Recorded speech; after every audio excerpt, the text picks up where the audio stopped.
Allergical diseases of the oral cavity. I'm not going to talk about teeth because it comes up at another point, so we'll focus on the tongue and the salivary glands. So first we'll talk about glossitis. It's kind of in the name, it's inflammation of the tongue. Why? Because of trauma. Okay, this wouldn't occur in this cat, but foot and mouth disease, blue tongue in cows, ruminants generally. So obviously inflammation, but you might also see ulceration. That's possible because you could see the tooth inserting here. Anorexia, because it can't eat really well, then it can become lethargic because of that. Enlarged lymph nodes, because if, as you can imagine, it's an infection, so you'd have enlarged lymph nodes nearby. Salivation, of course, because the tongue can't really sit in. They can't really breathe properly. Sometimes they have aspiration pneumonia because maybe they're breathing in fluids. So you treat it by cutting it open and then suturing it like a wound, basically. And tongue paralysis can also occur. I'm just going to use the same picture because it happens when you injure nervous hypoglossus.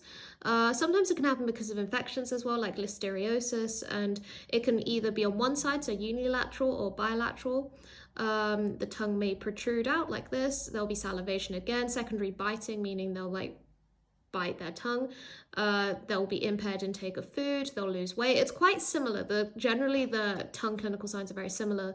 So for paralysis, you would use corticosteroids, vitamin B complex to address the lack of food, and esophageal tube with soft food inserted as well so they can eat something.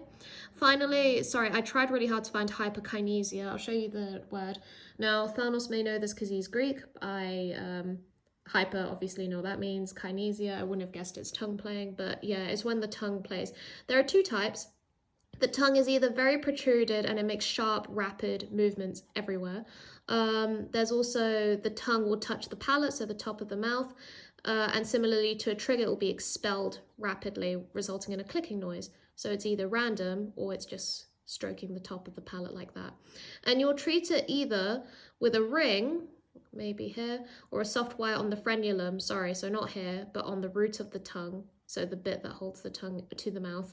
And basically it's quite painful, as you can imagine, so it stops the abnormal movements, and it's not very reliable, so you'd leave it for some time and then remove it after 6 months, and hopefully it's a bad habit more than anything, so it'll be done.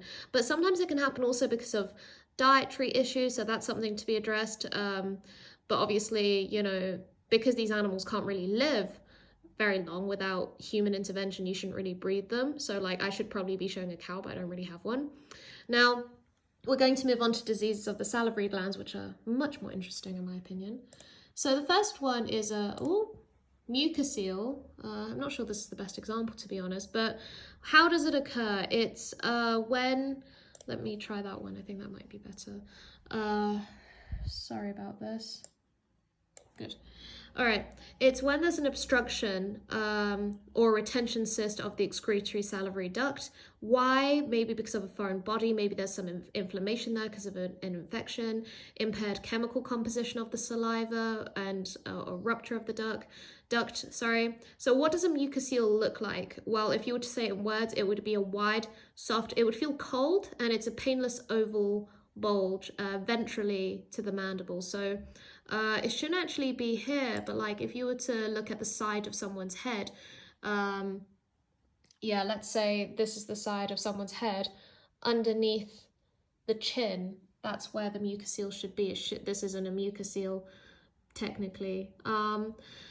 Right, so how would you treat it? You would basically remove the mandibular gland with the cyst as well.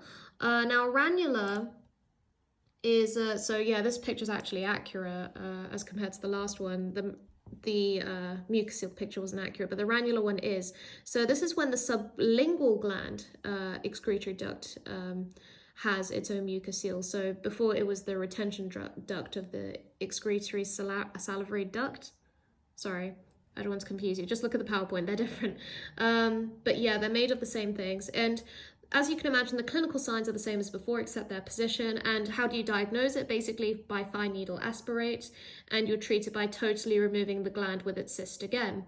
Fistulas can occur in the salivary glands as well. What are fistulas? They're holes. And you know this because the animal will be secreting saliva. So you just need to flush with spirit and suture it up so it doesn't cause any more problems. Now, last but not least, salivary stones. That looks really nasty, especially in a human, I think. So these are also called sialoliths. I think that's correct. I'm so sorry if I've written that incorrectly.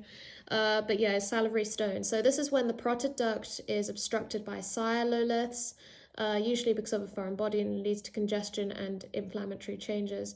And the clinical signs are very similar to before. So, you know, a lot of salivation, that kind of thing. But you'll also feel crepitus, so like a crackling in the excretory duct area. Obviously, this would be done under general anesthesia. The animal would be asleep. And you just basically would incise the area and remove the stones in order to treat it. And that's it.